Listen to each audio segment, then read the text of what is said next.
पूछे थे क्या हाल चाल है आप सबके? ठीक है कि बहुत ठीक है? बहुत ठीक है। मोदी के राज मां पूरा विश्व में बहुत ठीक है और इसे बहुत ठीक रखे थे, है कि नहीं? आज इतने घामे में, इतने धूप में हमारे जिले के कोने कोने से आए हुए हमारी सम्मानित परिवार, हमारे सम्मानित बुजुर्गन, हमारे सम्मानित महिलाएं, हमारे सम्मानित नौजवान साथियों, आप सबका हाथ जोड़कर नमस्कार। आज इस मंच पर हमारा आदरणीय क्षेत्रीय अध्यक्ष आदरणीय कमलेश मिश्रा जी, आदरणीय जिला अध्यक्ष श्री अमर किशोर कश्यप जी, यहाँ पे मंच पे मौजूद सभी सम्मानित विधायकगण, सभी सम्मानित नेतागण, सम्मानित मंच और सामने हमारा सम्मानित पत्रकार बंधु, आज गोंडा में आप सबका स्वागत है। आदरणीय गृह मंत्री जी थोड़े देर में आप सबके बीच में आए जी हैं। आज पहली बार आदरणीय अमित शाह जी गोंडा आ रहा है। एक बार जब आई हैं तो जरूर हाथ उठा के उनको यकीन दिलाई दी जाए कि गोंडा से भारी संख्या से, भारी बहुमत से भारतीय जनता पार्टी जीतने वाली है। अब मंच पर आदरणीय विधायक मेहनौन बोलत रहे कि राजा भैया का फिर से सांसद बनावे है। हम आपसे पूछा चाहे थे कि जब 2024 में भारतीय जनता पार्टी की सरकार बनेगी और गोंडा से भारतीय जनता पार्टी की जीत होगी तो सांसद कौन बनेगा? ये जनता बनेगी सांसद, ये हमारा परिवार सांसद बनने जा रहा है।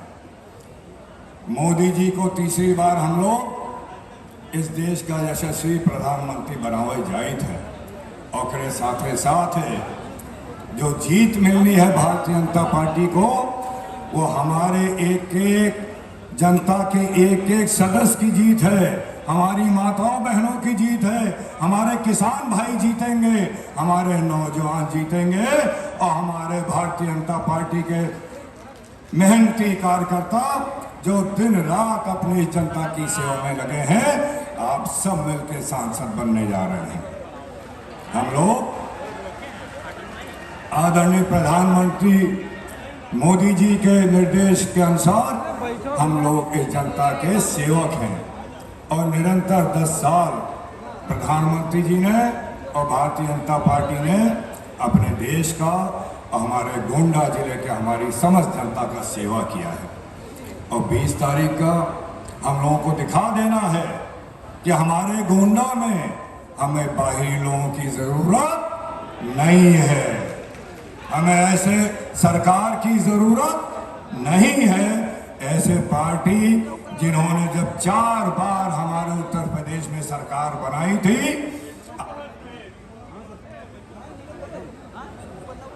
आपके विश्वास पे, हमारे किसान भाइयों के भरोसे पर 4 बार सपा ने हमारे उत्तर प्रदेश में सरकार बनाई थी। लेकिन उस 4 बार की सरकार में हमारी जनता को लूटने के अलावा और कोई काम हम लोगों ने नहीं देखा। हमारे जनता नहीं सुरक्षित थी, हमारे व्यापारी नहीं सुरक्षित थे और हमारे घर की माताएं बहनें नहीं सुरक्षित थी। पूरे उत्तर प्रदेश में केवल गुंडा माफियाओं का राज हम लोगों ने समाजवादी पार्टी में के दौरान देखा है। 20 तारीख का आप लोग दिखाई दीन जाए कि ऐसे लोगों जिनकी सोच गलत है, जो हमारे समाज को बांटने की बात करते हैं, भाई भाई में लड़ाई लगाने की बात करते हैं, ऐसे पार्टी की जरूरत हमारे गोंडा, हमारे उत्तर प्रदेश और हमारे देश में नहीं है। आज जब हम आदरणीय गृह मंत्री जी का इंतजार कर रहे हैं तो हमें भूलना नहीं चाहिए कि भारतीय जनता पार्टी की सरकार जब से बनी है तब से हमारे देश को मजबूती और हमारे देश की अखंडता को मजबूत करने के लिए जो महत्वपूर्ण कदम लिए गए हैं वो आदरणीय मोदी जी के नेतृत्व में और आदरणीय अमित शाह जी का दृढ़ संकल्प रहा है कि जो आज धारा 370 हटाई गई, जम्मू कश्मीर को देश से जोड़ा गया और इस देश में जो आतंकवाद और अलगाववाद की ताकतें पनप रही थी उनको खत्म किया गया।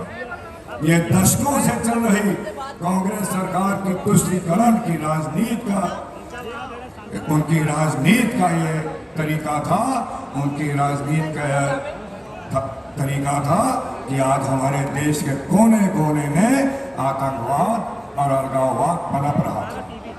लेकिन आज हमारा पूरा देश और हमारे देशवासी पूरे विश्व में हम लोगों का बड़ा सम्मान और गौरव दिलाने का काम किया है।